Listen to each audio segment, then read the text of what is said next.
আজকে রান্না করেছি আলু ঘাটি ডিম। তোমরা কে কে আলু ঘাটি ডিম খেয়েছো অবশ্যই কমেন্টস করে জানাবে। এর জন্য ফ্রিজ থেকে কয়েকটা ডিম বের করে ডিমগুলোকে একটু নুন দিয়ে সিদ্ধ করে নেব। সিদ্ধ করা ডিমগুলোকে ঠান্ডা হয়ে যাওয়ার পরে ছুলে ডিমের গায়ে একটু চেরা লাগিয়ে নুন হলুদ মেখে এক সাইডে রেখে দেব।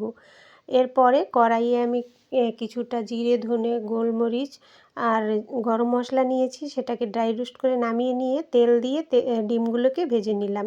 তেলের মধ্যে সামান্য একটু হলুদ গুঁড়ো দিয়ে বেটে রাখা লঙ্কা টমেটো আদা রসুনের পেস্টটা কষিয়ে নিয়েছি। এরপরে একটা আলুকে আমি সিদ্ধ করে ম্যাশ করে নিয়েছিলাম, সেটা দিয়ে কিছু সময় কষিয়ে নিয়ে ঝোলটা দিয়ে দিলাম। ঝোলটা দেখবে আলুটা দেওয়ার জন্য একটু গাঢ় গাঢ় হবে। নর্মালি আমরা যেভাবে রান্না করি সেই রকম না, একটু অন্য রকমের ফ্লেভার হয়।